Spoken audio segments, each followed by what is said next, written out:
Okay, it is 6 o'clock, so I'll call our meeting to order. And first item on the agenda is the Pledge of Allegiance. Please stand. I pledge allegiance to the flag of the United States of America and to the republic for which it stands, one nation, under God, indivisible, with liberty and justice for all.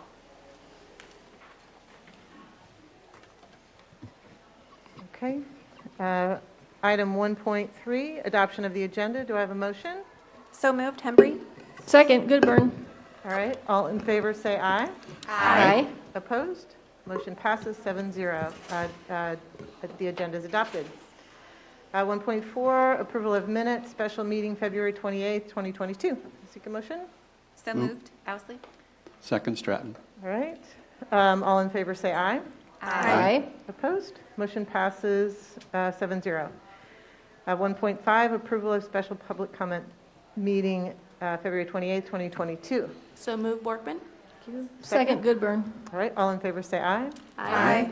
Opposed? Motion passes 1.5, 7-0. Approval, now we're on to 1.6, approval of minutes, regular meeting February 28th, 2022. Seek a motion? Goodburn. Second? Owsley. All right, all in favor say aye. Aye. Opposed? Motion passes 7-0. 1.7, approval of minutes, special meeting March 9th, 2022. So moved, Borkman. Thank you. Second? Goodburn. Okay, so we have, got that? Okay. All in favor say aye. Aye. Nay? Motion passes 7-0. Okay. On to communication items. 2.1, the superintendent report. Dr. Hubbard. Yes, thank you. The month of March is celebrated nationally as Youth Art Month, Music in Our Schools Month, and Theater Educators Month. We wanted to take a moment to celebrate everyone in the district who inspires the arts and creativity in our schools. There are numerous ways our community can see the creativity of our students and staff, whether it's through our digital art shows or attending any event on our performing arts calendar. We will include a link in the board recap of some of the ways that we can see SMSD creativity on display. We are also proud that as part of this month, students from across the district are featured in a statewide art display in Topeka. We will also include in the recap the students that have been selected for this statewide exhibit. In sports highlights, it's been an eventful few weeks with numerous honors being brought back to our Shawnee Mission School District trophy case. Jahir Contreras, a Shawnee Mission East senior, who was named state champion in wrestling, and I might add, this is the second year in a row he has been named state champion.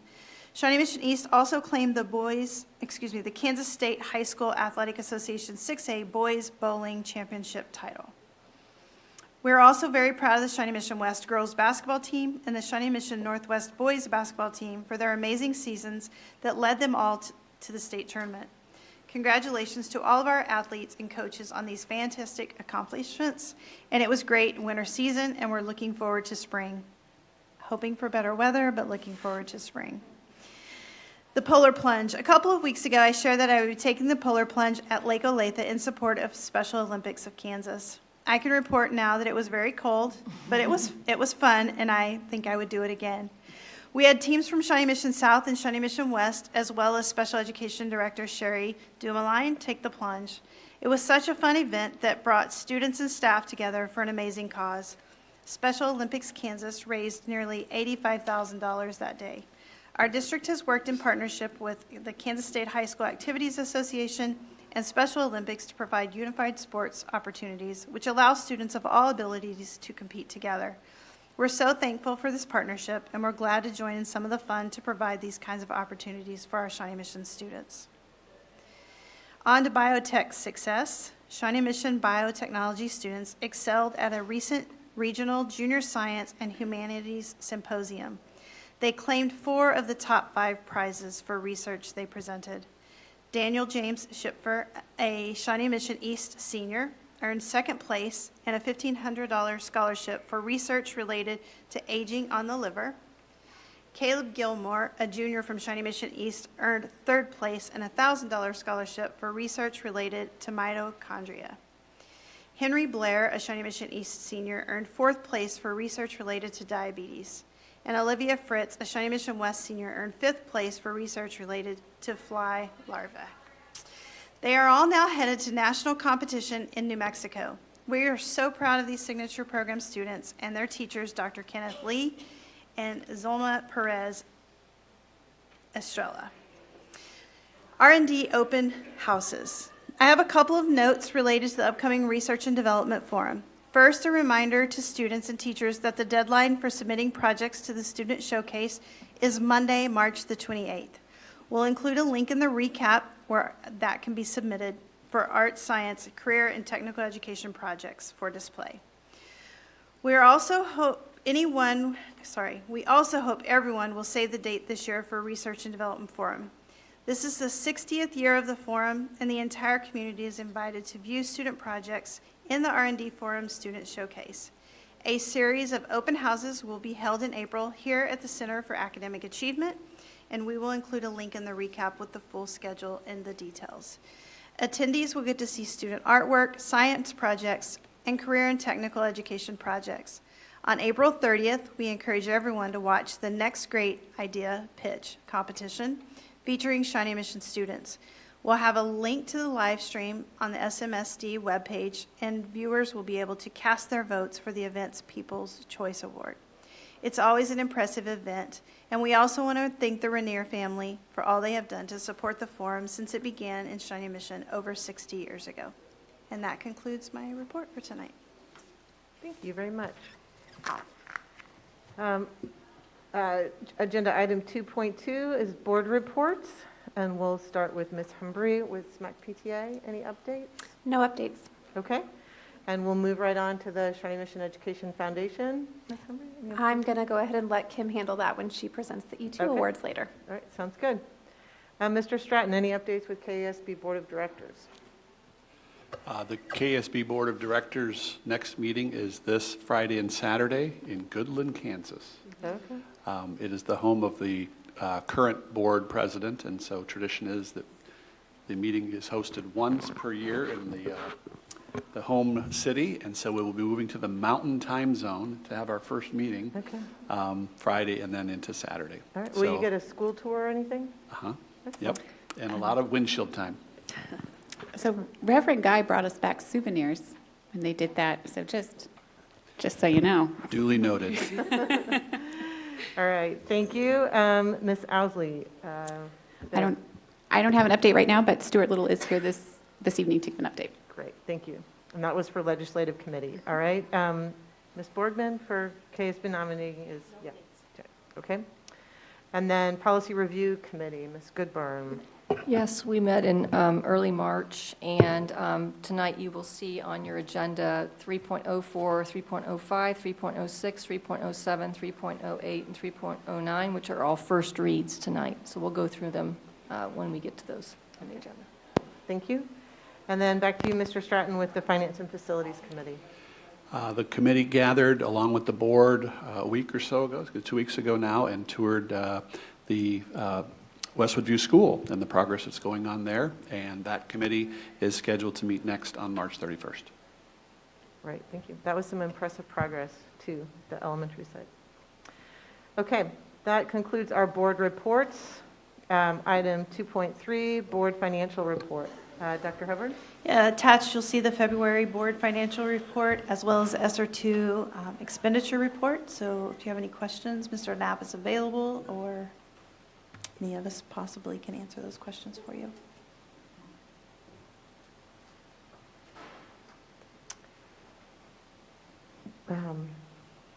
I'll do a quick one here. So we're spending down pretty close on our SR2 report.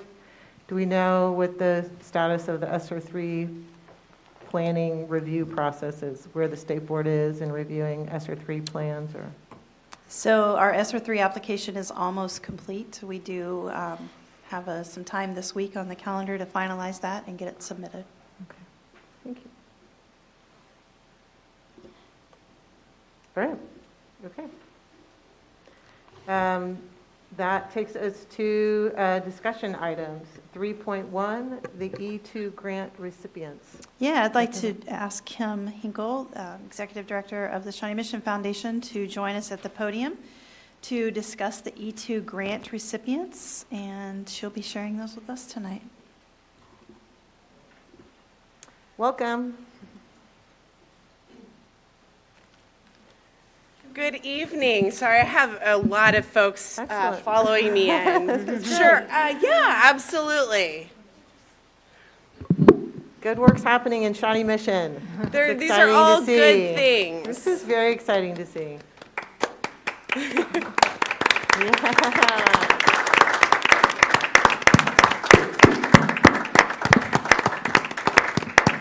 Dr. Sinclair, Dr. Hubbard, members of the Board of Education, thank you so much for having me here this evening. My name is Kim Hinkle. I'm the Executive Director of the Shawnee Mission Education Foundation, and we are so pleased tonight to celebrate our Excellence in Education grant recipients for the 22-23 school year. And so these educators spent a lot of time in a pretty rough year, not just kind of getting through, but also really innovating and thinking about next year. And so we always applaud our grant award winners, but I think this year even more, it says something really special that all of them worked so hard on these grants and they received them from the Shawnee Mission Education Foundation. So I just want to take a couple of minutes to quickly introduce them and let you know about their incredible projects in their schools. So first, from Neiman Elementary, we have Abby Kepka, the librarian, and her principal, Kylie Tenbrink, and their project is graphic novel acquisition for literacy support. And then we have our special education department and our project search folks who are supported by Sherry Dumoulin, and their project is physical well-being for young adults with disabilities. We have Karen Howes, the social worker from McAuliffe Elementary, with her principal, Michael Orr, and their project is Reframe Your Brain Stations. We have 2 grants for Brookwood this year. We have orthographic mapping toolkits, Jessica Leichter, 2nd grade teacher, and Karen Kanabi, a 3rd grade teacher with weather factors and hazards, and they're supported by their principal, Kevin Frick. We have Lenexa Hills Elementary, Amara Baker, 5th grade teacher for Tower Gardens with her principal, Mike Brewer. We have, this one, our ELL department, tools for providing visual modeling and text accessibility to elementary students with limited language proficiency. But that one's actually way cooler than it sounds. And that's Amy Cooley in our ELL department. We have Jenny Skibby from Broken Arrow, supported by Ryan Horn with Coding Mania. We have Rachel Bravance from Shawnee Mission South with Fixer Upper School Edition. We have Kelly Capper and the team at Shawnee Mission West for their Women in Leadership program. We have Kelsey Phillips, an art teacher from Indian Woods, along with John Bartell for Introduction to Digital Photography. This one's a big one. This is for the Project Lit program, which is really district-wide. So the applicant was Rebecca Anthony from Northwest, but all of the high school librarians are a part of this grant because it is a district-wide for all the high schools and all the middle schools, which we're proud of. So congratulations to Rebecca Anthony, Julie Fales, Ann Stowers, Sherry Crawford, Jenny Robinson, and all of their high school principals for being a part of that. We want to thank April Kramer at Tomahawk for 3-2-1 Action, supported by Aaron Aldrich. We want to congratulate Carrie O'Farrell, who is a 1st grade teacher at East Antioch for Play to Learn with Osmo. And Karen Dirks, Library Media Specialist at Westridge Elementary for graphic novels More Than Pictures. So those are your incredible 2022-2023 Foundation E2 grant recipients, and we're proud of them, and thanks so much for being here, and thanks for having us. Thank you all for your amazing contributions to our students and student learning. Thank you so much. Thank you, and And thank you congratulations. to the foundation, Yeah. and congratulations, yes.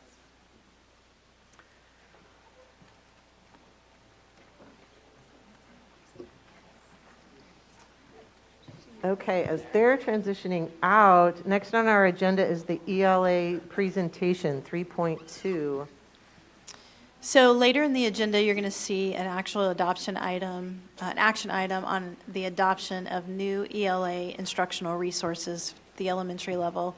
And so we have asked this team to just sort of come and share with you the process that they've gone through to land to this adoption, because it is a pretty significant, it's probably our largest curriculum adoption. And so this team's done some amazing work. Krista Carson, the presentation is amazing, so we're excited to see that. And I think Dr. Dennis may have something he wants to add. You want to add something, Dr. Dennis?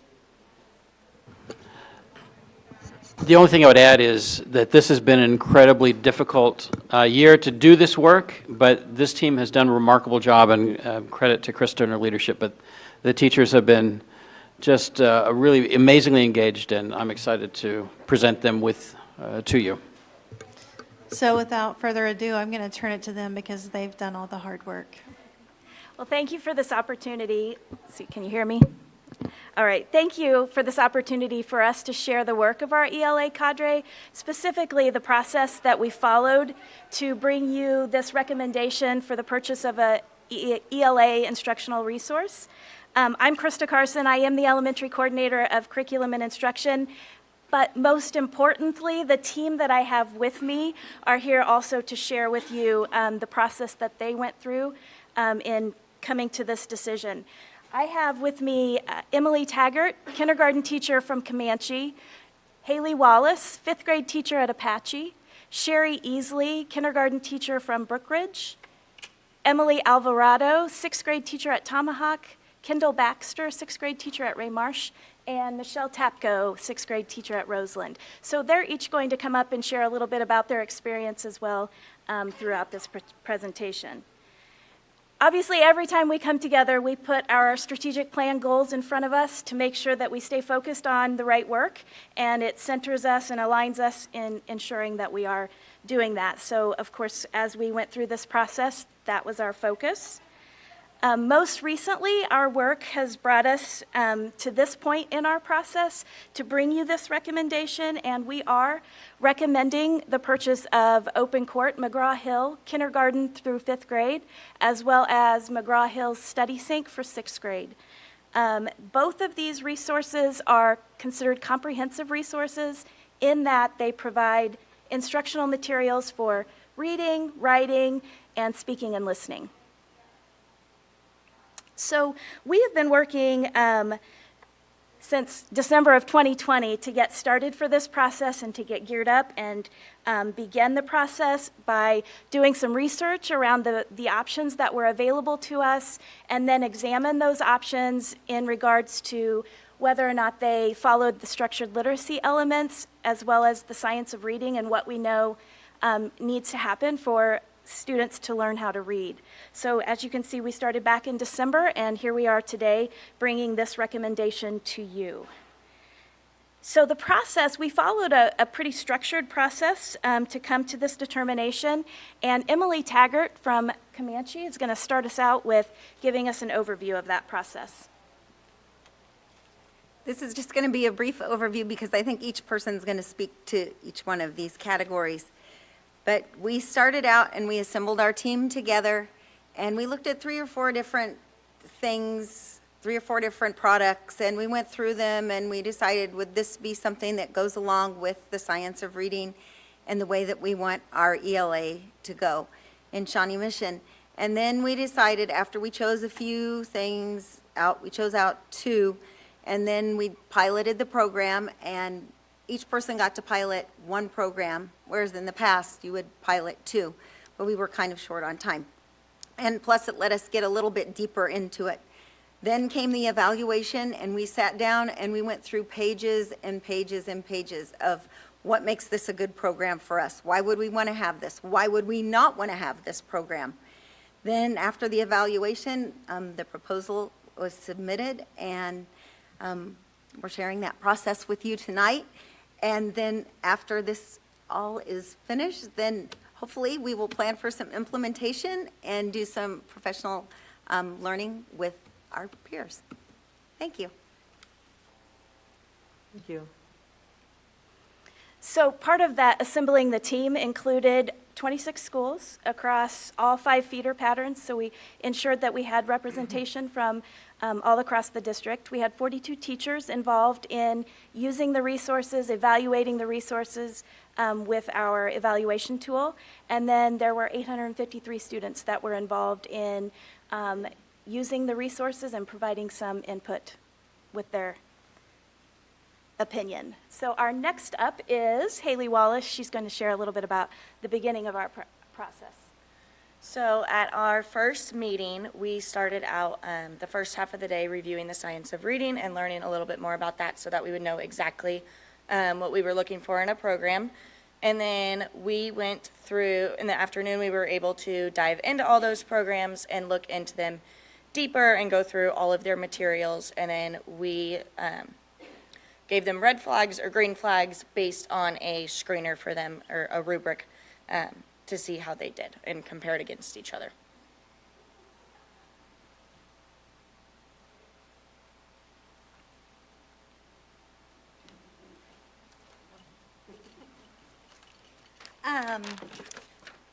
I'm Sherry Easley, and all the team members participated in training of the program, so we knew what the program was, what the elements of it, everything.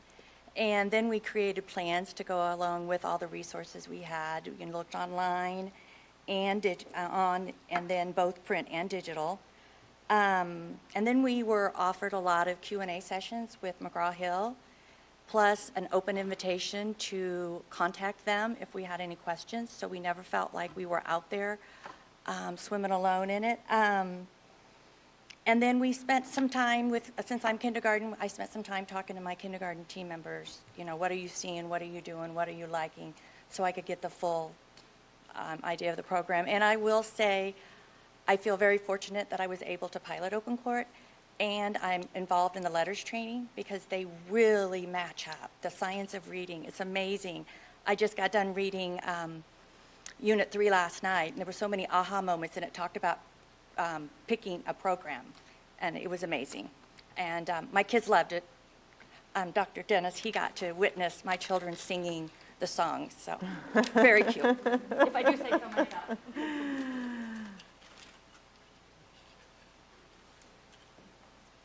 Next up is Michelle Tapko. She's going to share about our evaluation tool. Hi.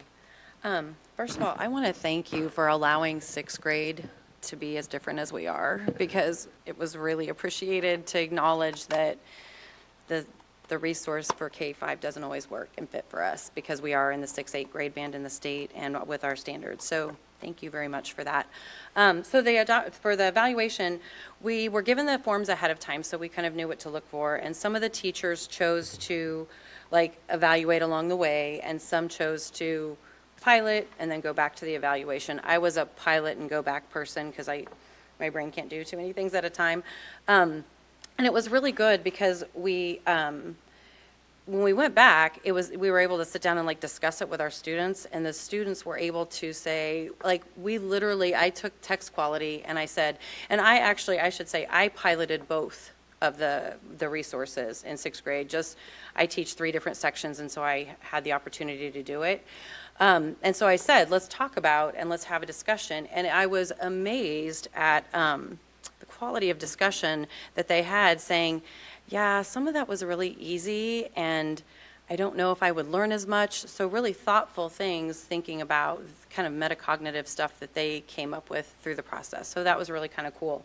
And so then we got to, after we discussed it with our students, I went to the forms, and I think a lot of people did this, and the forms were exhaustively thorough.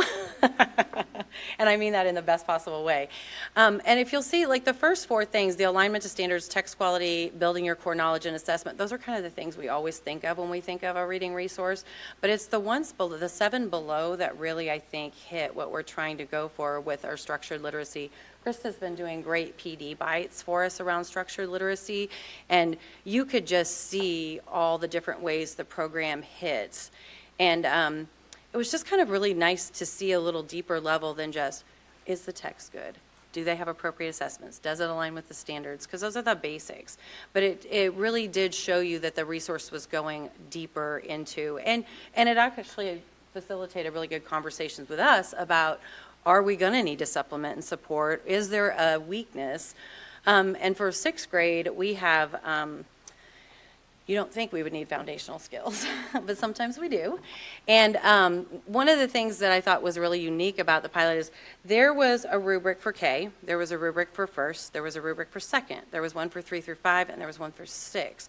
So the evaluation forms were very tailored to each grade level, so you could really assess, because a 5th grader is not going to do the same as a K1, and it even broke it in those primary grades that are so crucial. It broke it into the 3 separate parts. So it was really, it kind of attacked it really intimately to get the best, the best evaluation possible. And then the other thing was, at the end, I thought this was genius, and I would have never thought of this, but the SPED instructional facilitators came in, and then the ELL instructional coaches, and they looked at it. And that's a whole different lens. I mean, I do that, and I work with those people, but I don't see instructionally always the same way that they do, and it was really cool that those people were brought into the process. I think it just made it more robust so that people could really feel the depth of the material. And then the thing that, for me, that was, there's kind of a, you get a gut check, and you're like, oh, this is really good, or this is, and then, but when you went through the forms and thought, okay, nitty gritty, yeah, I might like it, but it might not fit, but it validated all throughout the process. It just, and I think everybody, would you guys agree? I mean, as you're going through, you're like, yeah, it really did hit this, and I didn't even notice that at the time, but it did do that too. And so it really kind of punctuated at the end of the day, I think, what we were trying to go for. So that was kind of the evaluation process. It was really good. It was very thoughtful. Krista did a great job. I promise I did not. But I will take credit for the exhaustive evaluation tool. I did try to break that up for them and get the input that we needed to make sure that we were making a really good decision. All right, I think Emily Alvarado is up next. She's from Tomahawk. And I'm going to continue with the evaluation part, focusing more on the student aspect of it. We did use anecdotal interviews, especially with the littler people. I have 6th graders. We were able to, I had them do a Google form. It was very interesting. I had them, one of the questions I asked was, compared to Study Sync that we did 2nd quarter to Wonders that they've obviously done for a very long time, I was like, which do you feel is improving your reading the most? And 74% of them said they felt they improved more with the quarter of Study Sync than they did with Wonders. The other thing that a lot of them mentioned was the writing supports that Study Sync offered for how to integrate your text evidence and write a short answer response, which is one of our priority standards, that they felt Study Sync did a lot better with explaining. If you look at the little presentation, it says they have some quotes from different students.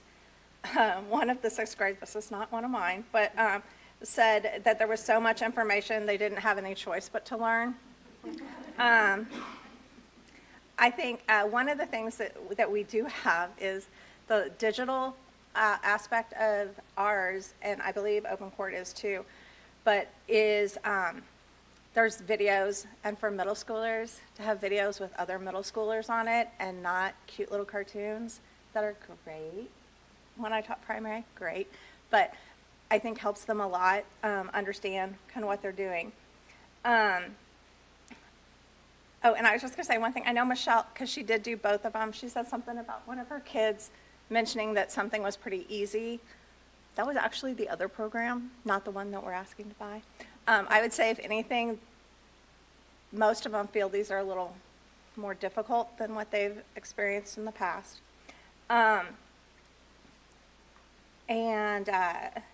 Okay, so another student said that they love the online resources and they thought the stories were really easy to get to. I will say it is very intuitive.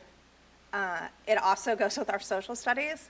If they've spent a year learning how to operate the social studies online stuff, basically looks exactly the same, which is nice for a teacher, but it's really nice for them. Then a third grader loved the games, which supported the skills they'd already practiced, and they found them engaging. And a second grader, it says, they really liked the writing part in Open Court, and they brought up the games again. But we all know games and fun make learning a much easier. I can't say I didn't notice any games in ours, but that's okay. They're probably there. It is a very wide breadth of materials in it. So, yeah. So the kids seem to like it.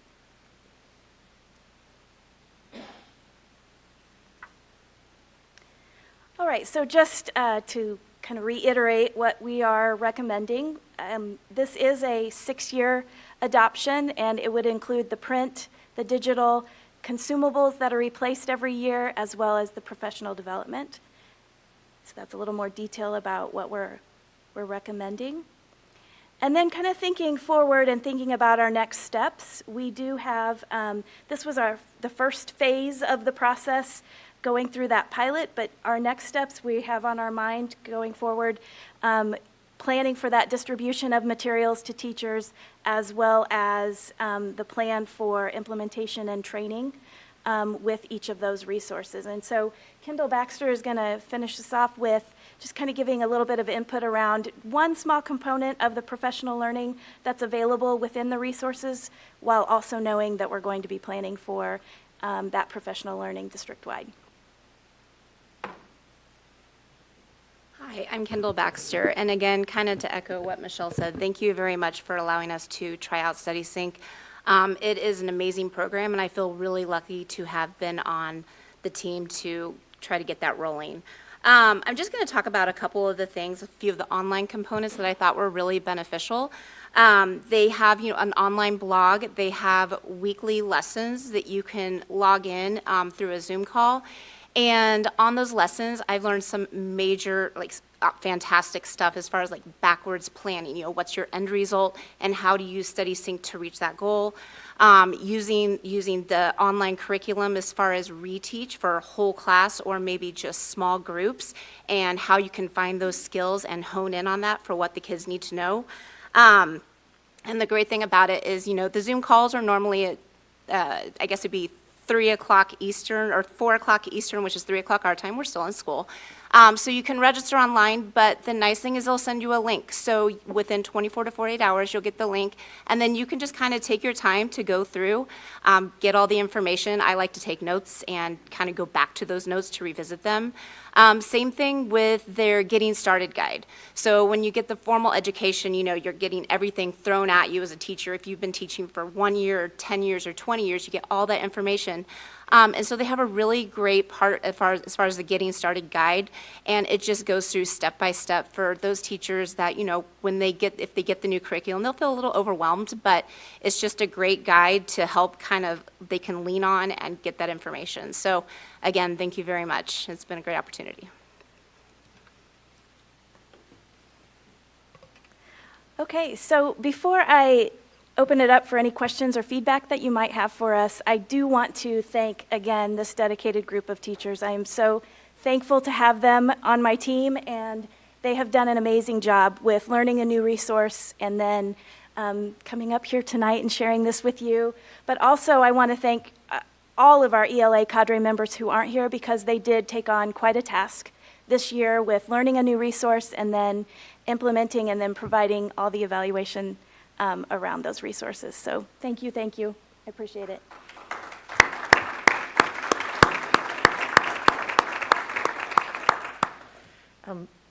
Thank you all for all this incredible work that's brought you to this point, and for all of you being here tonight. Hearing from this entire team, and I know it's not reflective of everybody, is really valuable for myself, and I would imagine the rest of my board members. So thank you all for being here. I'm going to start with Ms. Boyd-Nerona for questions, and then we'll just go around. With any type of introduction of new materials, I'm always concerned with, we get the new bright shiny toy or what have you, but then it's like, what do we do with it? And if we have questions, where do we go? I'm glad that you all feel confident and comfortable with the support that's kind of embedded in or readily available along the way. Are there any other things you want to add to as far as continued support both for students and educators and the instructional leads and things of that sort, just all across the board?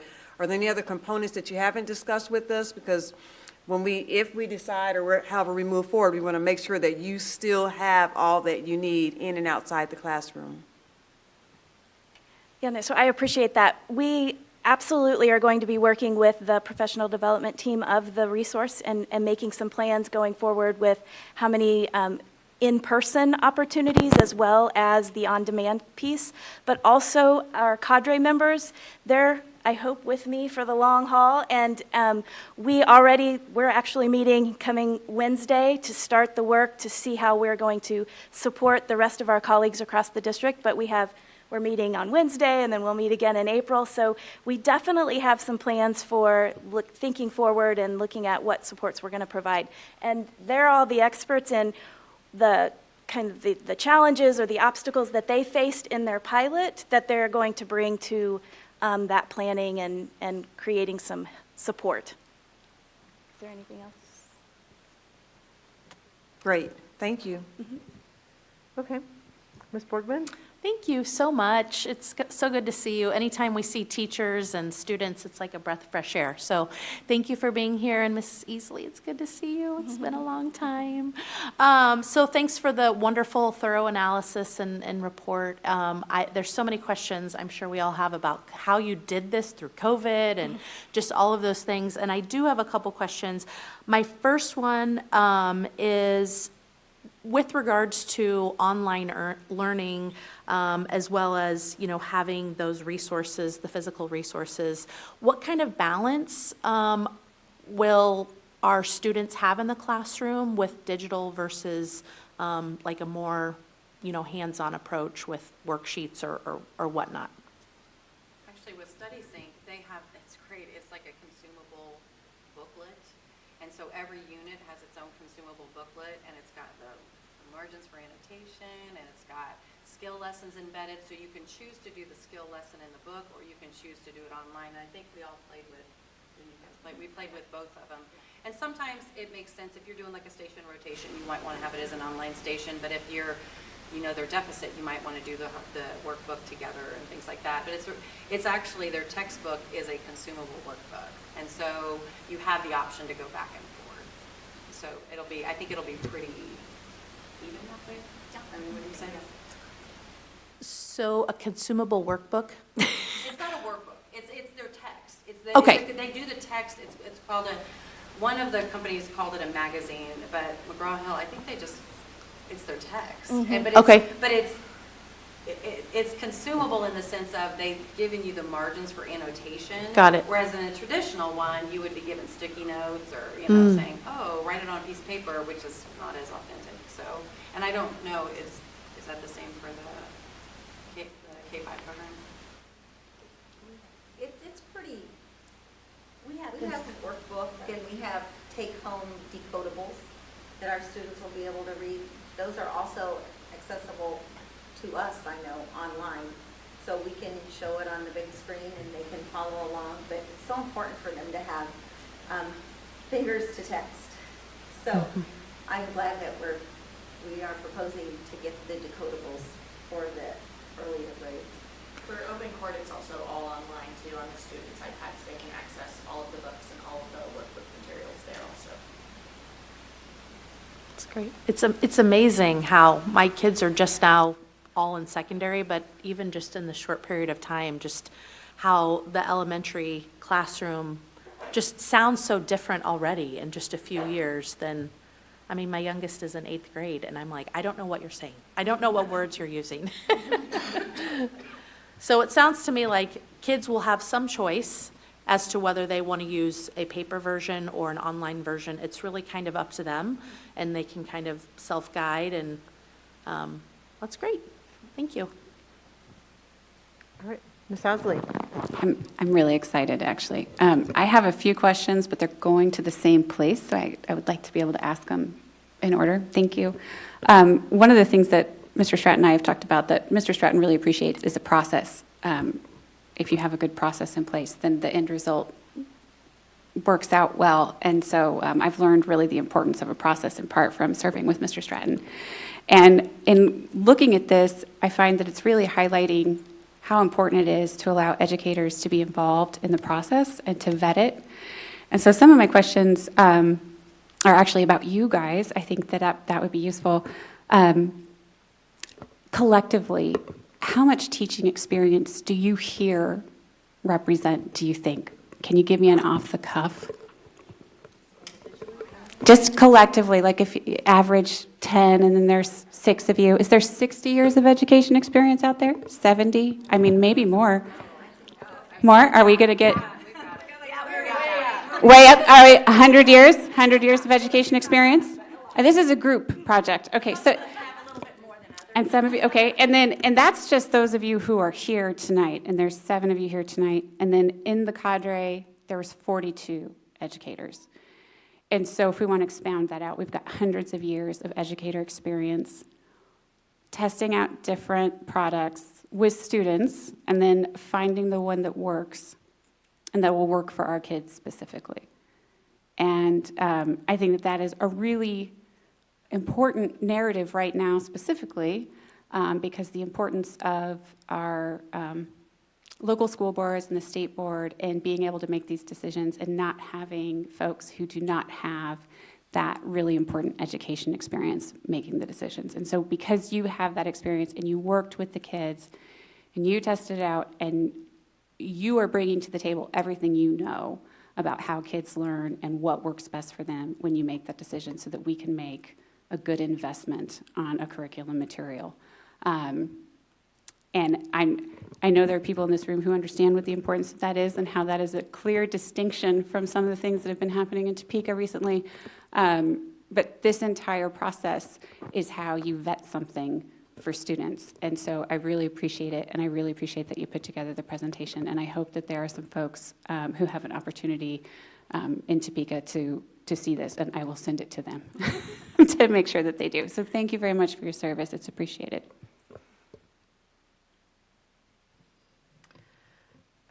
So when, just a couple of examples, what do you find that this resource is providing that we were, what's the new component or a real strength of this curriculum or this resource material that we have, that we're gaining by switching? For us, for the 6th grade at least, we have a lot, almost all of our passages are excerpts from novels, and I have never had a lot of students like read an excerpt in our program and then want to go out and actually get it at the library. And I would say about a fourth of my class has read an excerpt and then been like, do you think this is in our library? And actually read that novel, and I think it helps make that bridge between, I'm going to read a short bit and study the skill with it, but that's really part of a bigger literature situation. I love that, yeah. I would say for open court, I teach 5th grade, and with Wonders, the phonics and morphology is in there, but it's hard to find and it's not necessarily every day. And with open court, it is super explicit. It's every day. It's on the first page of the lesson for each day, and it aligns like seamlessly with the PD bites that we've been provided with this year also. And I think what we know about brain research and reading, Open Court does a really good job in kindergarten with the phonological awareness piece. It has to be there, or your children will not be able to read, your children. So, and it does a good job every day, and it's there.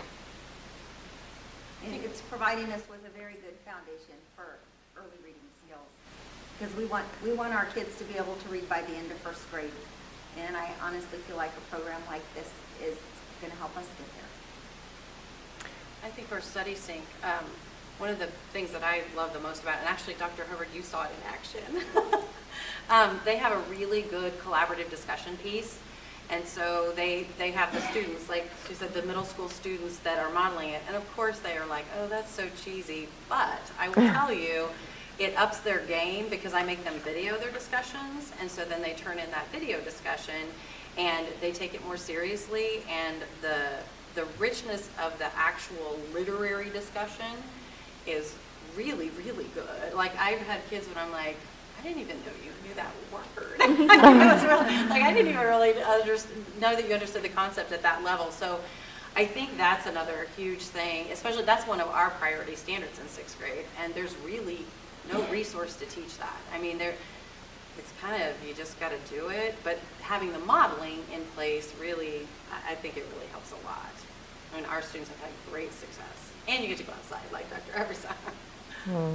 I'm really excited. Thank you so much for sharing all that and all the work that went into this process of selection and evaluation. It's clear that it's been an incredibly valuable process and outcome. Ms. Goodburn. I just want to say thank you for your work. Hello, Michelle Tapko, Corey's 6th grade teacher. And I just really appreciate the robust evaluation. I mean, by your own your committee even said that it was exhaustive, so thank you for that. It's wonderful. And I just wanted to also say thanks for the cost per student. I think that, when you look at a $3.5 million adoption, but then when you actually put the numbers to it and say what it is going to be a year, that doesn't seem like a whole lot to spend on what obviously sounds like a fantastic program from what everyone's saying. So thank you. Yeah. A quick question I have, and I don't know that I saw it in here, and I apologize if it's in here. How about other neighboring districts or other references that you might have talked to about this resource? Yeah, so part of the research that was done prior to even getting that vendor in front of the teachers was a lot of networking across the state to see where they were in their process. So I spoke with KCK and Blue Valley and Olathe to look at what products they were using, and Lawrence, and then there were some other smaller districts across the state of Kansas. So yes, we definitely reached out to them and talked to them about those that did actually go with McGraw-Hill, what their experience has been with McGraw-Hill, and we felt confident in what we were hearing from them. Thank you. All right. Ms. Embry. I would just echo all of the thanks for the incredible amount of work you all put in. I'm guessing you're doing this in addition to actually teaching kids all day, so thank you very, very much for all the time you put in and the rubrics you completed. I really have so much confidence when things come to us like this that we can vote not just a yes, but like a heck yes, and that's a really good feeling. My question is just, I have kids that are elementary aged, and I've noticed for our math, my kids' math, I get a lot of stuff sent home from math about how to help them along. So I feel like I've gotten less of that on ELA, so I'm curious what kind of resources there are for teachers to help communicate back to families what's happening in the classroom. So So there is a parent connection piece that will be available for teachers to be able to send home and share, here's what we're learning, here are the skills we're working on, here's how you can support. Thank you. And I was tearing out the decodables today, and there's a letter in the front to send home to the parents to tell how to work with your child on the decodables. Thank you. Thank you in advance. All right. Any other questions? Just a quick comment, if you wouldn't mind. I just want to say an extra thank you to you all, not just you all, but the 42 teachers and the kids that participated. I just want some things that I heard them say throughout this was the extra meetings that I was at, lesson design that we did, question and answers with our teammates, just being leaders in your own PLCs and working with your other classroom teachers. And I want to recognize that piloting anything is a lot of extra work, and so I just want to say thank you for that. I think it's a lot of work, and this school year is a lot of work anyway, so thank you for that. And then again here tonight, but this process has been so amazing. I think we get great results on the other end, so thank you for recognizing the process, and Darren, Dr. Dennis for leading that, and Krista, your work's been amazing with this committee, so thank you all very much. Thank you. That's great.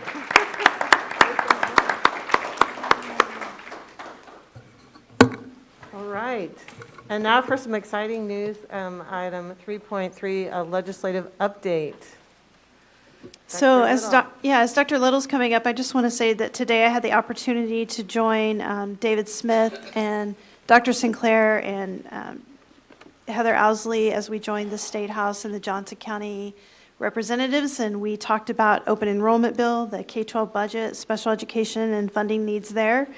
And then I specifically spoke on the Parent Bill of Rights, both the Senate bill and the House bill, but it was a great opportunity for us to advocate in Topeka. And then also Dr. Little's just going to kind of give us a brief overview of those things. Thank you. Stuart Little with Little Government Relations in Topeka. I'm happy to be here tonight. The Senate is still working, so it's a busy day. Where we are in the session is this is the first of the last 3 days where House and Senate will be working bills, passing them out of their chamber, and then there'll be no session Thursday and Friday. We'll go into conference committees where the differences, so for example, the education bills that are passing now, we'll have education conference committee Thursday, Friday, maybe into the weekend, as well as the budget, which may not have the K-12 funding in it. And then next week they'll finalize, run those agreements on the House floor, and the legislature will adjourn the end of the regular session a week from Friday. They'll come back on April 25th and do the wrap-up session. But I'll give you all a brief update of where we are. Happy to answer any questions. We're kind of doing this on the fly as things are evolving on the way over here. We got the schedule for tomorrow, so we'll know what's going on. I'm going to just give you a brief update on what happened today in the House. They ran no education bills. They worked on 29 other bills. None of them had to do with education. In the Senate, they debated, and they just wrapped up while I've been sitting here, the last of the 3 bills. They worked on the Senate open enrollment bill, which is Senate Bill 455. They also debated the Senate's version of the Parents' Bill of Rights, which is 496. And then they wrapped up with the last, they're still working with the last education bill related to us was Senate Bill 484, which is the transgender sports bill. So that took 3.5 hours to get through that one. So what happened, these bills are both going to advance to a final vote tomorrow. I don't think they'll take the vote tonight. It should advance to a final vote tomorrow. But I'm going to describe the 2 kind of parents' bills of rights. Dr. Hubbard talked to the members of the delegation today at lunch about that. The Senate's version is a very streamlined, I think it's a page and a half of a descriptor of what the legislature is going to put into statute as the intent that these are parents' rights, that this is, you have a right to see your children's documents, and you have a right to have access to your school board, and it's a links, it's a description of things rather than an implementation of any changes in policy. On the House side, the House has a bill on the Parents' Bill of Rights, but they're not going to run it tomorrow, but they're going to run the funding bill and another bill tomorrow. But the Parents' Bill of Rights on the House side is one of those that we heard about. So the Senate's very small, kind of a statement of principle. The House bill is the one that has the structure in terms of everything must be published on a portal. There must be access. If there are objectionable material, there's a process in place. If someone can seek injunctive relief and collect legal fees if they get engaged in action with the district. So that big bundle of things that we talked about earlier in the session is in the House version of the bill. It is not, didn't run today. It is not scheduled to run tomorrow. The last kind of chance to run it, the most realistic chance will be on Wednesday, because that'll be the last day. So we'll see if that pops up, and I can answer questions about that bill. But that's the one that we kind of began in February having a lengthy discussion about. The other bill that was up today, and there's two versions of it as well. So this has to do with open enrollment and opening up the ability for students to transfer into other school districts. It is, I think, probably noteworthy that in the years that I've worked with the school district, there has never been a piece of legislation with regard to open enrollment until this year, and there are out-of-state entities who showed up and testified and pushed open enrollment legislation, so we're working on it this year.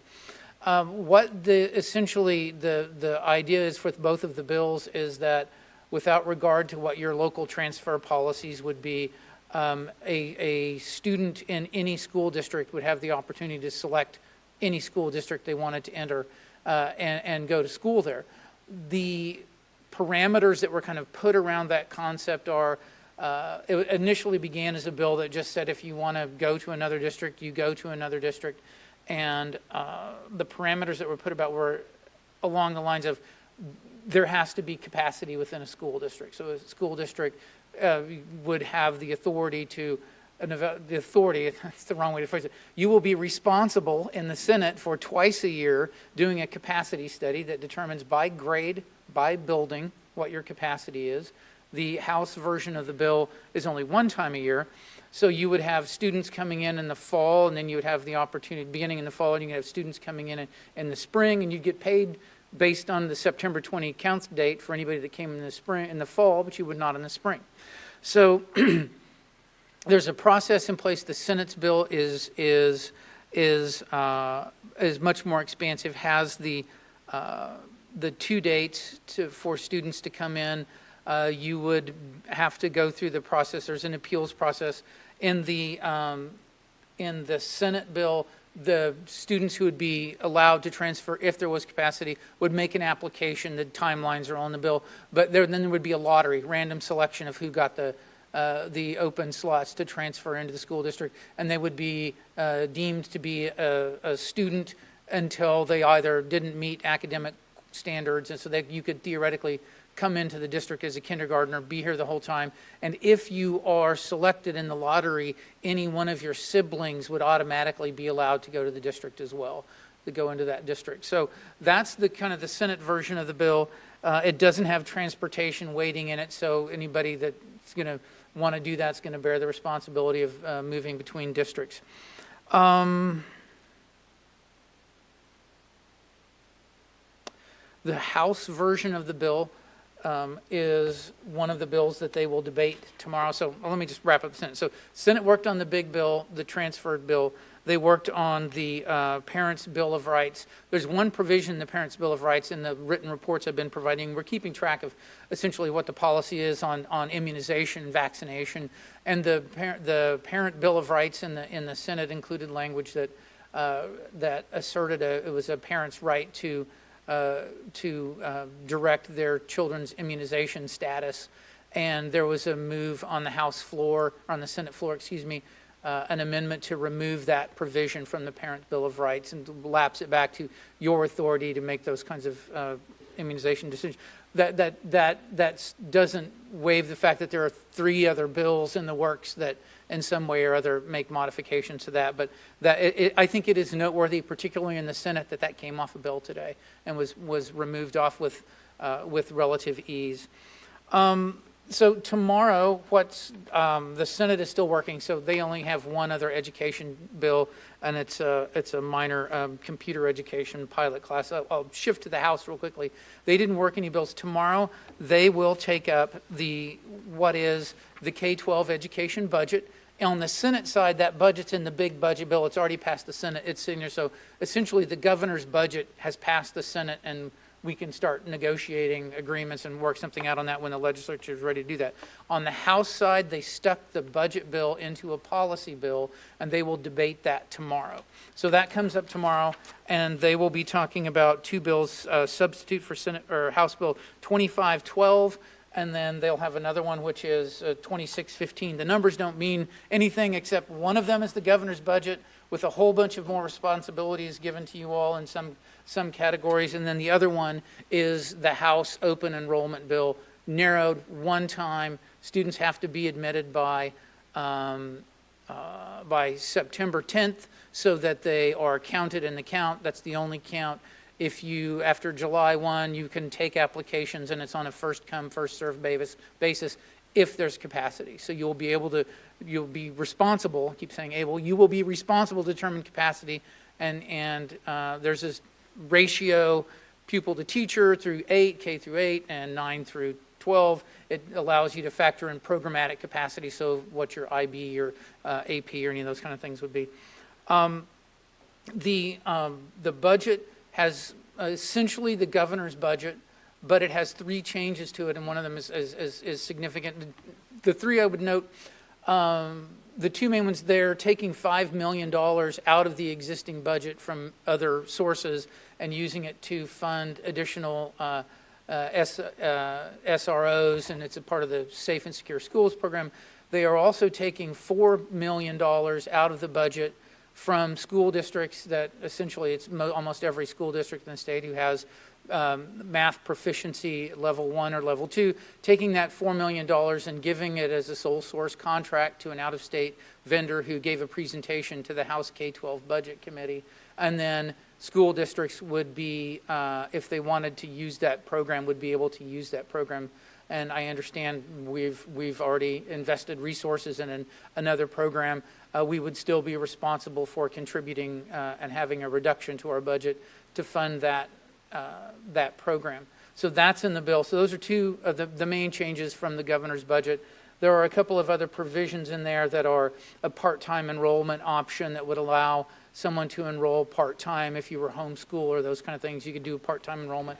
And also, probably the one other issue that came up as an issue before I would note is that last year there was a part of the school finance bill was added, a requirement that there were building level assessments of at-risk dollars being spent, and that was in the bill last year. And then the folks that wanted that came back this year and said, we didn't see enough data, so now you have to give us an assessment of how dollars are being spent at a building level, and it has to be published, it has to be printed, and goes through a process that you all would have to actually have a hearing on and public notice twice to make sure that people are aware of that, and that fits into a part of kind of the broader conversation that some folks are advocating that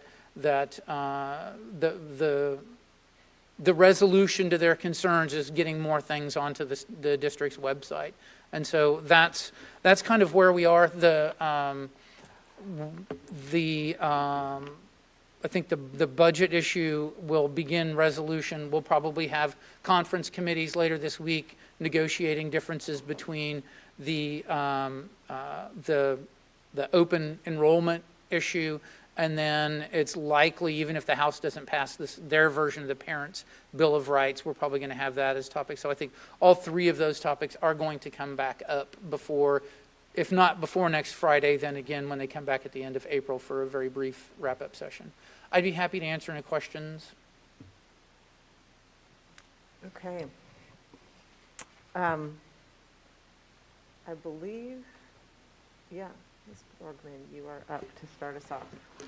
Thank you, Dr. Little. I am always impressed with your thorough analysis and perspective and overview of everything that happens under the dome. So thank you very much. I guess I have some questions about 496, the Parents' Bill of Rights. And Dr. Hubbard, I understand that you provided some testimony today. I just am curious as to what you said. So I and didn't how that provide went. testimony, but I did speak to the Johnson County delegation, just that, that we don't necessarily support this bill.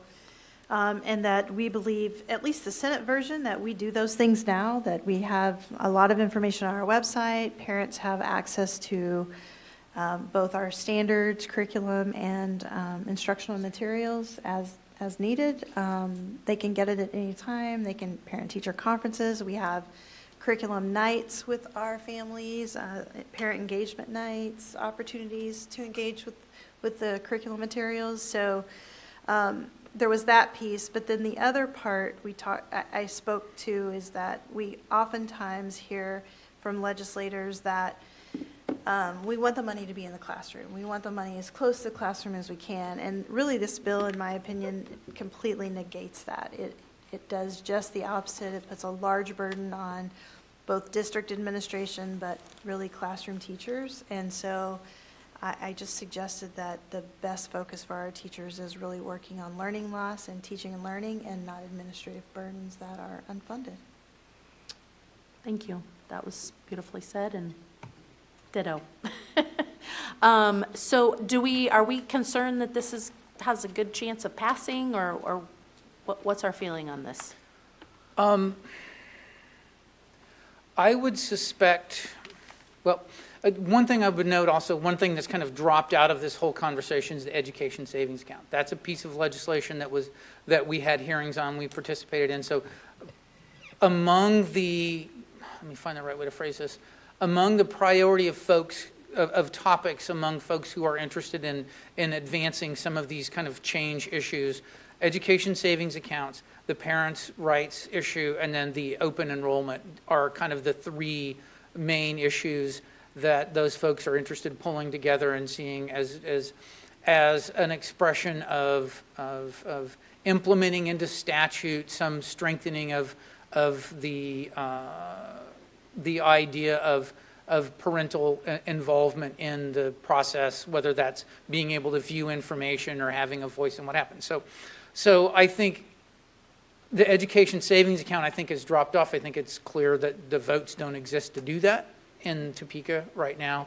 And so that we're focusing now on the parents' rights issue and the open enrollment. And I think that both of those are likely going to be presented to, number one, members of our delegation. Number two, likely to pass probably both the House and the Senate, but probably by very thin margins, because I think, well, I'll just leave it at that. It's going to be close. They'll probably both pass. Then it becomes a policy issue for the governor, whether that is something that she could veto. And if she vetoed either one of them, neither one of them would be overridden. So, Interesting. Okay. I do have one other question, but I'll wait. Okay. Ms. Osley? Thank you, Dr. Little, for being here and for organizing earlier today. You were here for the discussion immediately prior to your presentation, and what struck me during that was the very significant difference between how educators go about finding a resource and utilizing it versus the process that was utilized in adopting the Math Nation unfunded mandate. The idea that a single presentation of 20 minutes in front of a House committee that is not made up of educators could then mandate that districts spend resources on that when it hasn't gone through, what was hundreds of years of education experience here tonight, the vetting of multiple products, and then implementing it in classrooms and comparing the differences and seeing how it, is utilized by children and how it impacts them, and that the difference of that process. This is why educators are supposed to be involved in that. So the Math Nation portion, I know you've already given us the information on that, but are you aware, was there anything else other than that 20-minute presentation in the K-12 Budget Committee from those folks before that was adopted?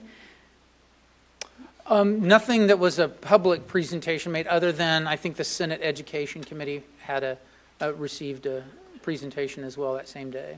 So one 20-minute presentation in the House committee, and then one presentation in the Senate committee. And it's my understanding that KASB has noted that that's not a very effective tool. So I have more questions, but just on the note that I know that our policy platform is that we do not support unfunded mandates. And so I think that that is something that our family should be aware of. And so then I'll save my questions on the other issues until after we've gone around. But that difference was striking. I just wanted to reflect a little bit more on the conversation today with the Johnson County delegation of legislators and hearing from the superintendents. And so I just wanted to kind of check my takeaway was that there was a focus on some of the current bills being heard today, but what I heard administrators really talking about was reinforcing this notion of the legislators' responsibility of suitable funding. So addressing funding issues is kind of the legislator's primary responsibility. So there was some good conversation around special education, concerns around special education funding, and the significant portion of dollars that districts, not only Shawnee Mission, but our sister districts in all of Johnson County across the state pay millions of dollars, additional dollars out of the operating budget. So that was, I think, clearly stated today. And then really these other bills that were presented, like open enrollment and Parent Bill of Rights, conceptually there was no pushback from any of the superintendents. I think Dr. Hubbard noted that eloquently, but they went on to talk about the reality of the bill and the disconnect between that philosophical concept and then the way that bill was written, and all of the concerns when it comes down to implementing the way the open enrollment bill was written or the way the Parent Bill of Rights. And so that conversation happened right before I think the Senate went on to work the bill. How does the conversation that happened this morning kind of filter into those discussions, I don't know, today, tomorrow, and through the rest of the week?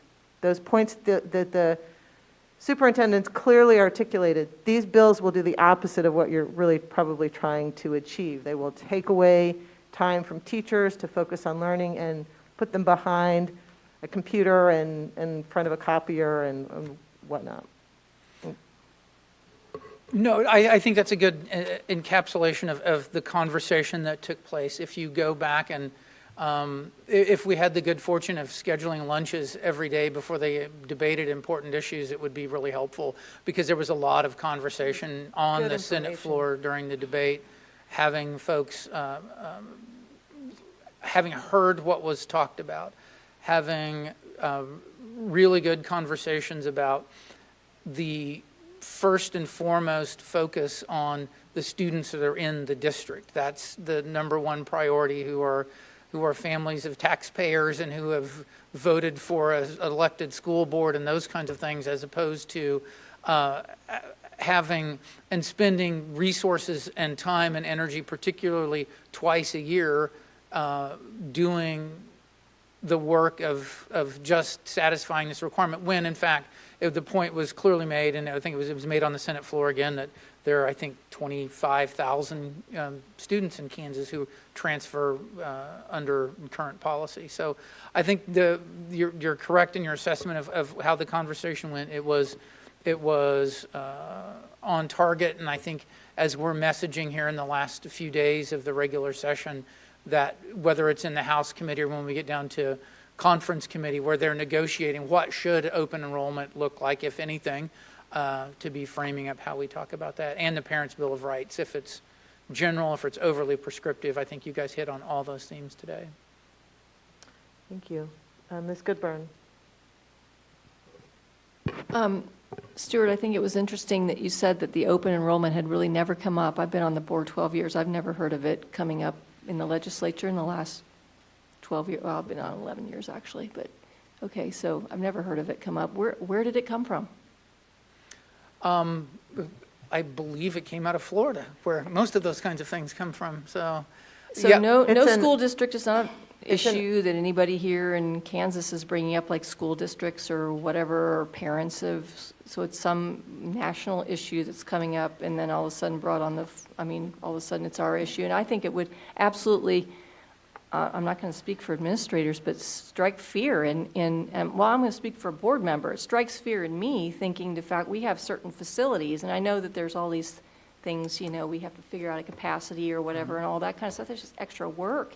And all that's hard enough, with the transfers within our own district. But imagine opening it up like that. To students that want to come in. I just don't understand why we're here. Why we're talking about that. Well, you can, the glory of the internet, you can search for the hearings on Senate Bill 455, for example, and you can look and see who showed up and testified in favor of the bill. And ALEC, A-L-E-C, ALEC Model Policy, Open Enrollment Bill. Thank you for your work. Thank you. Mr. Stratton. As it relates to open enrollment, in any of these proposals and conversations, does it talk about the ability to choose school-specific? So far, all I'm hearing is you can choose to move to another district. Who gets to decide which of the school buildings that student, if they're given that latitude to be able to move? I realize that most school districts have one feeder pattern. Right. We happen to have 5. Other districts have. So I'm also trying to envision, is that even talked about? I don't know. That is silent in the bill. It is admission to the district. Where you go, I think, is going to be based on the capacity evaluation. But as Dr. Hubbard brought up, you start doing those kind of things, that has an impact on boundaries, too. Yeah, an example would be a parent might be able, and a student might say, well, I'd like to go to this elementary in this feeder pattern. I'd like to go to this middle school in this feeder pattern. I'd like to go to this high school in this feeder pattern. And I think as written, as long as there was capacity in that school, they would be able to do that. All right. And that's capacity as defined by Topeka. The rest of the things I was going to say was opinion, so I'll hold off. Thank you. Ms. Embry. Yeah, I think I'd love to hear from Dr. Hubbard what she shared today about open enrollment, because I'm recalling a conversation we had at the policy committee earlier this year about, I guess, 10 years ago, we had a more expansive acceptance of out-of-district students enrolling into Shawnee Mission, and now we have it pretty tight to in-district transfers only.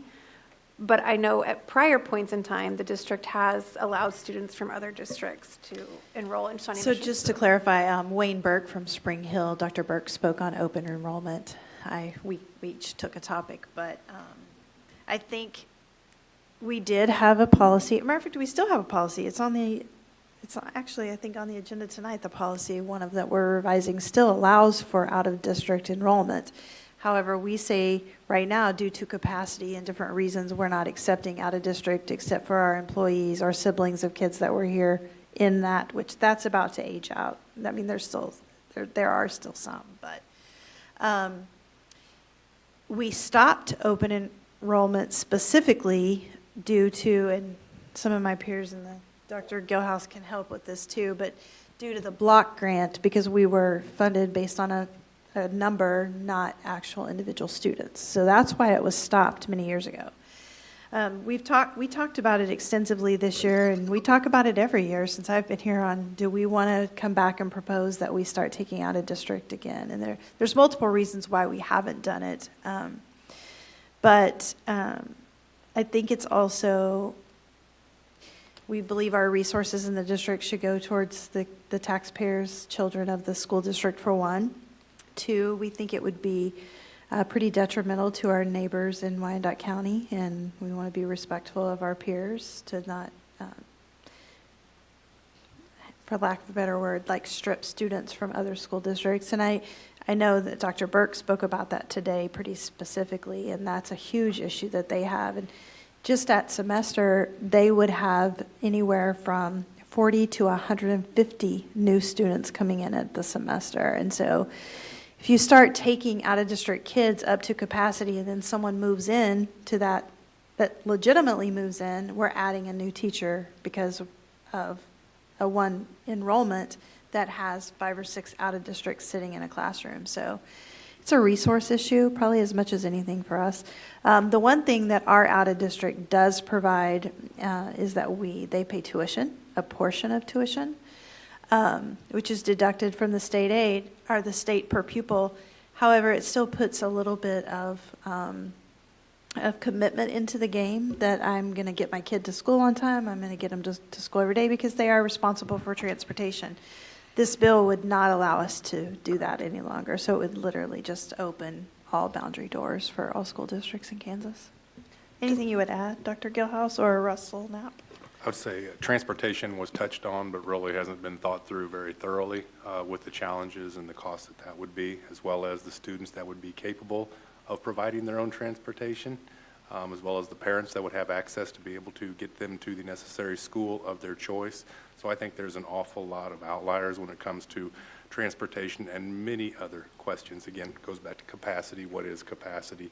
How long do you plan for? What if students move into the district and their communities? There's still room for those students to go to that school as they move in throughout the year. So those questions would mount up incrementally if this continued to catch traction. The other thing that I would add that I think is a huge concern is people shopping for resources. So if you have an exceptionally great special education program and families don't have to move to your program, it would, I mean, and with special education only being funded at 60-some%, it puts huge burdens on school districts in regards to special education.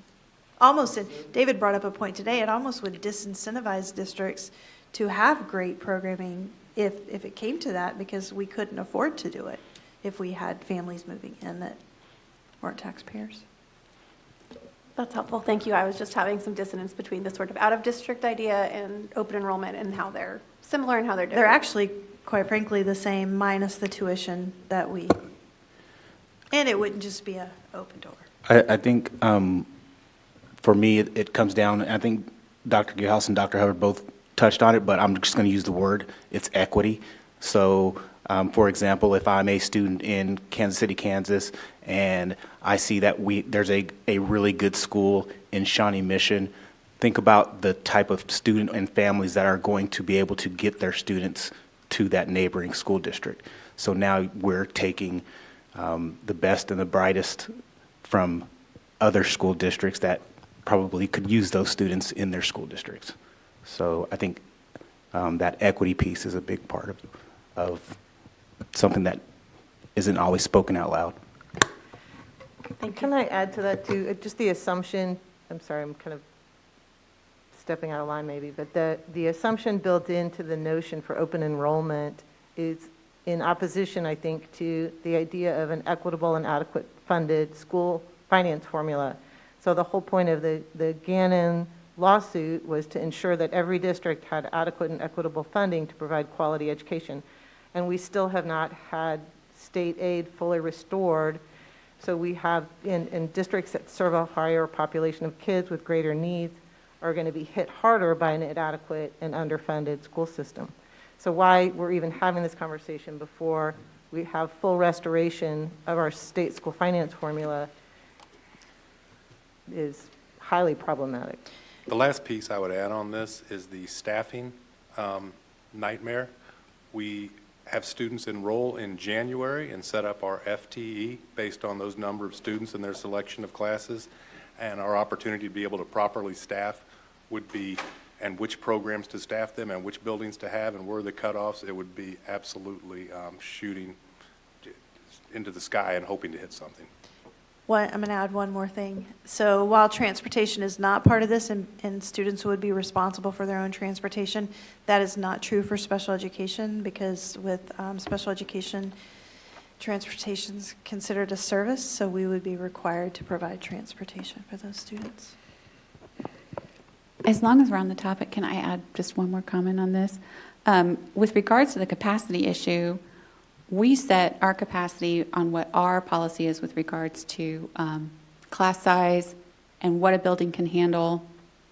And I would be extraordinarily concerned that if Topeka is engaging in this and they're saying, no, actually your capacity is this. Actually your capacity is 30 kids in a classroom at the elementary level. Actually this is what you can handle. And I think that there are a whole lot of pieces with this with regards to equity, but that also folks might want to think about what it means to have people who are not educators and who have consistently tried to shave expense I would be very concerned with them getting involved in what would be a capacity decision, which would normally be a function of the board and the district to make. And plus, making those capacity decisions, we were looking at the study that we ordered just in January to look at enrollment, and just for enrollment and boundary lines, that study to contract out, it was like $29,000 for the enrollment portion and $30,000 for the boundary line portion, or maybe that was switched, but so you're looking at $60,000, $70,000 apparently every 6 months just to continually reevaluate where we're at with enrollment. So again, that's another unfunded mandate that we would then have to spend that much money to continually check, are we at capacity according to Topeka standards? All right, Ms. Boyd-Nerona. And what do you say after all that? Dr. Little, I truly appreciate your presence. I kind of cringe every time you come, but I truly appreciate it because you bring up, there are no words, you really stretch our thought process, and I must say I am sincerely proud to serve on this darn board because they bring up the issues that are from the heart as parents, former parents of students that are in the district, that are really topics that need to sincerely be considered. Whereas I don't see others that are at the table or supposed stakeholders are not authentically observing and bringing to the table. So I truly appreciate your presence each time, I really do. Thank you. I don't have any questions, my mind is spinning, but it further fortifies the importance of my role here and my lived experience that I will bring to this conversation as well. And that's all I had to say. Well, I appreciate that, and I would note, you're having a conversation about the macro level of implementing this, which did not happen in Topeka. These were people that come in and have conversations philosophically about, we want to have open borders, we don't.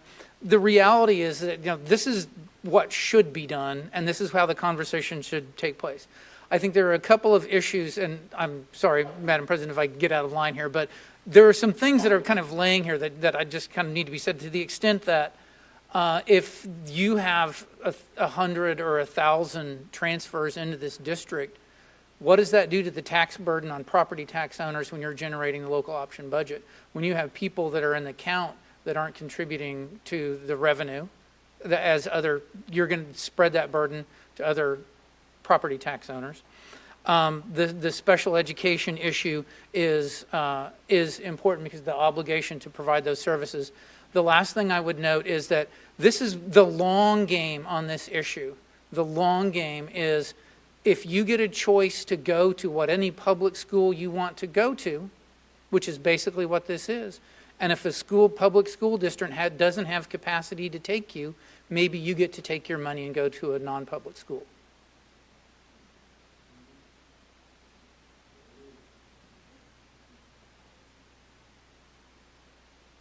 Yeah. All right. I'm going to look up and down the dais. Ms. Borgman, did you have another question? Okay. I had at least one follow-up question on the special education funding, because you referenced it and it was discussed today, and we've discussed previously that it's around $8 million for Shawnee Mission that we are underfunded on, but it came up today from the other members of other districts in Johnson County, our sister districts, and I always forget exactly what the numbers were, but was it 17 million for Olathe? And 17 million for Olathe, 10 million for Blue Valley, I think for DeSoto was 3.7 million and Spring Hill was 1.5 million. So in Johnson County alone, we're looking at a significant amount of underfunding with regards to special education, like combined. And so I think that was a really important piece to be communicated today. So we're right on those numbers. Those are okay. That was all. Just wanted to clarify on that. I could talk about all the rest of it for a long time, but Stuart knows where I'm at. Okay.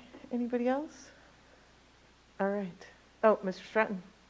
I was curious if Keisha, the Athletic and Arts Association, weighed in on any of this, and is there any other conversation as it relates to folks who would be making choices based on things other than academics, but or resources, meaning sports? There could be some stacking that goes on pretty quickly. The longer Senate version of the bill says you can't, the idea is that it's going to be based on lottery or first come, first serve, so there's not going to be anybody picking who gets to enter for whatever prowess one may have, whether academic or athletic. So. I would add to that, Mr. Stratton, that I think that there could be some definite stacking on the front end, like going into high school. But I think once you're in there, the Keisha transfer. Transfer policy is a year. Transfer policy would still protect that, at least for a year. So it just moved from a semester to a year. I think this past year it went into effect. I know I was on the board that voted for it, so it had to be in the last two.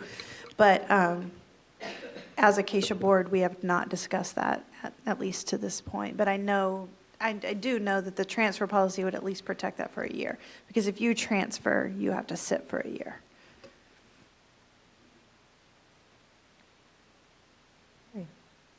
All right, Dr. Little, thank you very much for being here and for all your work you do on behalf of the district. Okay, that moves us to item 3.4, revised board policy. There are from 3.4 to 3.9, we have first read. So I will look to Dr. Hubbard and Ms. Goodburn to take us through each of those policies, beginning with DL tax increment finance, so the TIF review, first reading. So I'm going to say on all of these, if you have suggestions or something you want us to consider before the second read, if you could just email me specifically, I would appreciate that. The first one, 3.04, policy DL, is a tax increment finance, which we refer to as a TIF policy.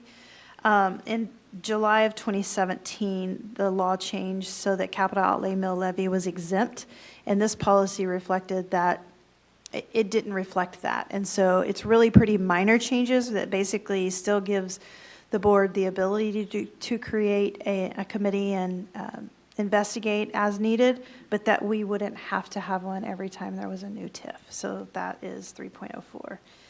3.05 IF, we just revised this back in October, and we had actually a teacher reach out about concerns around this policy, and it was so very minor in regards to adding that in investigate and rather than just that we would reply. So I think it was two words that made this really it really didn't change anything in the process or what we would do, but I think it just made teachers feel better, and so we felt better about bringing it forward.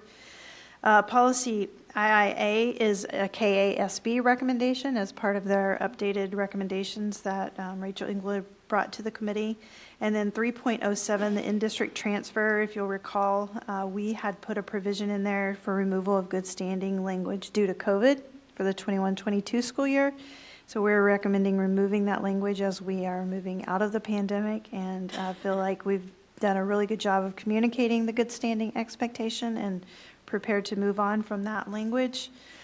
Policy JCDB regarding dress code, that is a KASB recommendation, as well as policy KGA is an updated KASB recommendation. And Sarah, do you have anything to add? I don't, other than the committee looked at all of these and we talked about all of them and we're able to move forward and put these on the agenda tonight. So.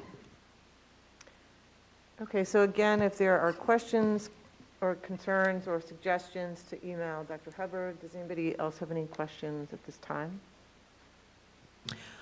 I just wanted to say there was some really good public comment on one of these issues, 3.07, and I think we all want to be really thoughtful and make sure that we're doing the right thing for all kids. And so if you have specific concerns and specific recommendations, again, just to reiterate, you know, please, I sit on the policy committee along with Ms. Ousley, and Ms. Goodburn leads that committee, so please feel free to email us or Dr. Hubbard. Thank you. Okay, thank you.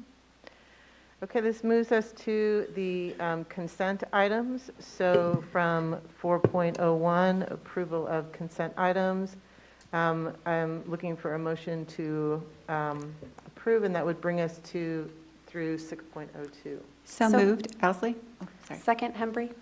Okay. All in favor, say aye. Aye. Opposed?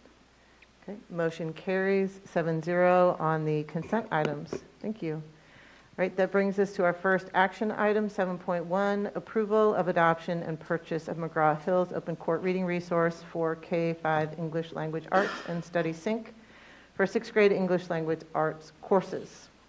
Move approval, Goodburn. Second, Owsley? All right. Dr. Hubbard, did you want to add anything? Or? I don't have anything else to add. I Okay. think they did a nice job. Okay.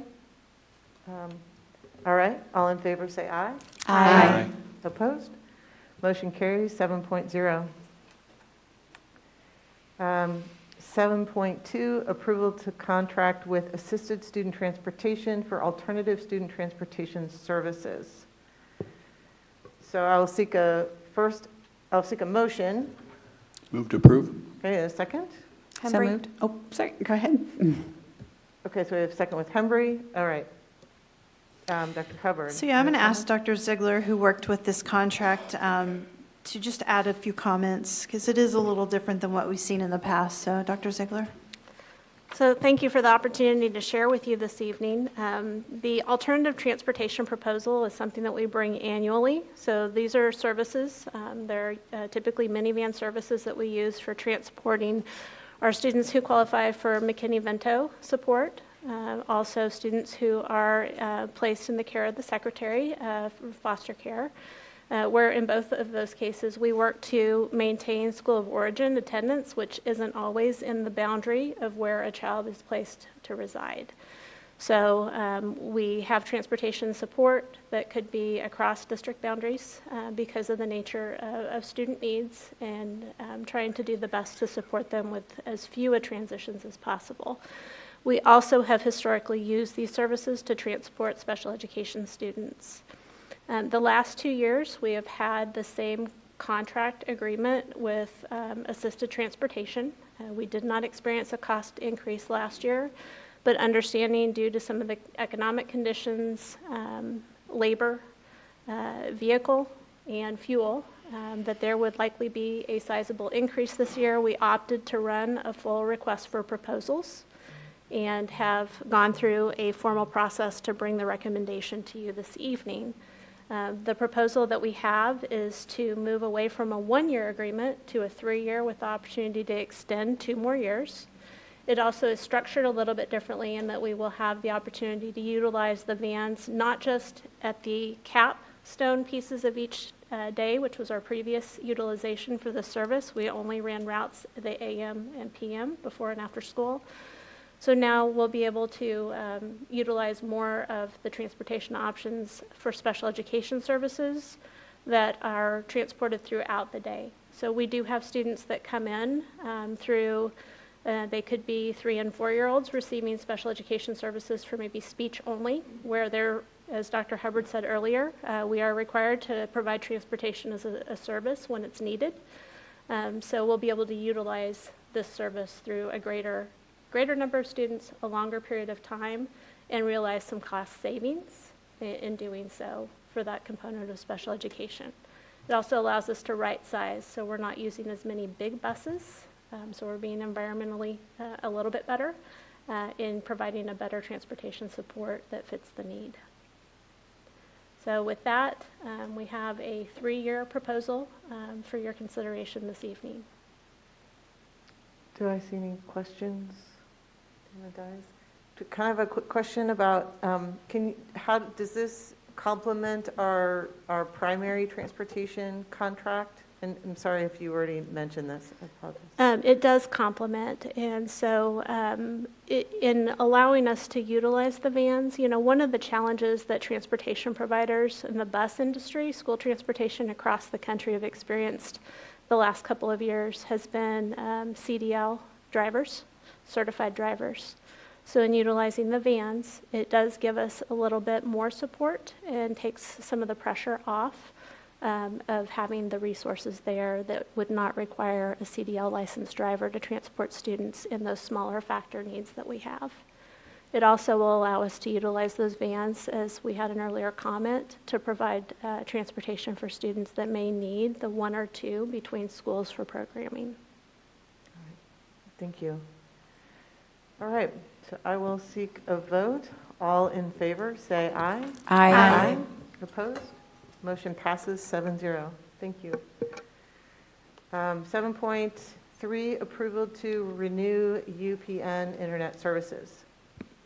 I'll seek a motion. So move, Borgman? Second, Goodburn. All right. Anything to add, Dr. Hubbard? I would just add, this is budgeted in a planned capital outlay expense that's paid on a monthly basis. Okay. Any questions? All in favor, say aye. Aye. Opposed? Motion passes 7-0. 7.4, approval of wireless controller system refresh. And I'll seek a motion. So moved. Thank you. Ms. Second, Goodburn. Thank you. All right. Dr. Hubbard? I would just add for this one and actually the next 3 items that they are all capital outlay expenses and part of our refresh program. Okay. All in favor, say aye. Aye. Opposed? Motion carries 7-0. 7.5, approval of data center switch equipment refresh. Do I have a motion? So move, Borgman? Second, Owsley. Thank you. Any questions? All in favor, say aye. Aye. Opposed? Motion carries 7-0. That brings us to 7.6, approval of network distribution and access layer switch refresh. Do I have a motion? So moved. Thank you, Mr. Stratton. Second, Goodburn. Thank you. All in favor, say aye. Aye. Opposed? Motion carries 7-0. All right. That brings us to board comments. And I believe, Ms. Owsley, you are up. One of the things I was struck by with Stuart's last comments when he was talking about, there might be what the initial proposed intent is, but then what the effect of something is may be quite different. And I feel like that has been kind of a pattern with some of the things we've seen in Topeka this session, and that has been frustrating because, we talk about, or the bill that was discussed today was labeled the Parents' Bill of Rights, but really what it did was create an enormous amount of bureaucracy that will make things difficult for administrators to function and for educators to function, and not really provide more in regards to rights for parents, because we already provide a significant amount of information, if not all information, via the multiple ways we communicate with folks, whether it's Canvas or Skyward or emails from your kid's teacher or various committees to sit on to test things out, or your PTA meetings or back to school night or parent-teacher night or parent-teacher conferences. Like, there's all of these things already in place. And so that can be frustrating when I think of, bills of rights. I think about some of the conversations we've had about materials and folks challenging materials and saying they want to remove materials, and that actually impedes on my rights. If I want my child to have access to what a librarian has curated for them, to have other people come in and say, no, your child can't read that, that would impede on my rights to have my child have access to information that librarians had curated. So I guess I just want to put folks on notice to say, pay attention to the impact. Stated intent, I'm not going to judge people's intent, but we have to look at what the actual impact is on how it impacts our dollars and how it impacts an educator's ability to teach or an administrator's ability to administrate. And always ask why 3 times, because you're not going to get the right answer the first time, you're not going to get it the second answer, but maybe by the 3rd time, you'll get to the bottom of the why. And thank you to all the parents and everyone who's been paying attention. The legislators did say today that on these particular issues, they had received more communication on these issues than they had on anything else. One of our legislators mentioned that he had received over 200 emails alone on allowing teachers to teach history accurately for information to not be censored, and then on the so-called Parent Bill of Rights. And people being in opposition to that. So that is a testament to engaged people of the Shawnee Mission School District and for them contacting their legislators. So thank you for your advocacy if you've been doing that. I'll turn it over to you, Mary. All right. I just want to check, do we have any students here with us this evening? Any students? Raise your hand. Raise your hand. Any students? Yeah. Thank you for being. So are you here for a class, for government, or for? Yes, I'm getting my master's in nursing, and I'm just observing for my leadership in healthcare. Okay, excellent. Welcome. Glad you're here. Didn't mean to put you on the spot there. Ms. Goodburn. I just want to say happy fourth quarter to everyone. Mr. Stratton. No comments, thanks. Okay. Ms. Hembry. I just want to reiterate my thanks to Krista Carson and the ELA cadre. That was such a fantastic presentation. I also want to give a shout out. I feel like this was the meeting of like, look at all of our people going an extra mile. So everyone who applied for E2 grants, I'm glad we could, the foundation could supply those, but I also acknowledge what an incredible lift it is just to take the time to come up with a project outside of your day-to-day work. So huge thanks to everyone who goes the extra mile all the time. And I wanted to give an extra shout out to Dr. Schumacher and the HR team because I saw so many early hires on the HR agenda and it made me so excited. So thank you for everything you do. Ms. Boyd-Nerona.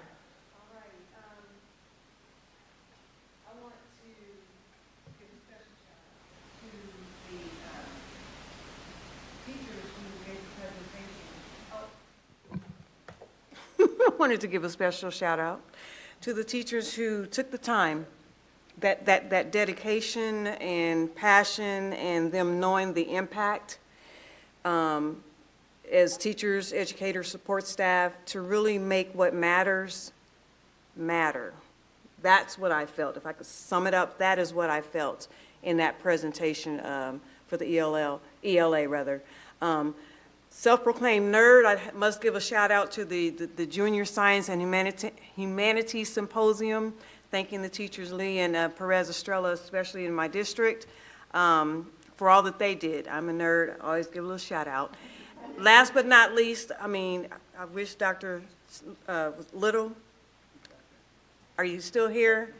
I'm always in awe of how you can bring all of that down to where anyone in this room can understand or feel comfortable to ask the needed questions for further understanding. So, thank you. Ms. Borgman. No comment. Thank you. Okay.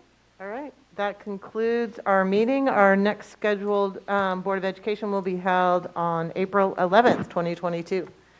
Thank you all.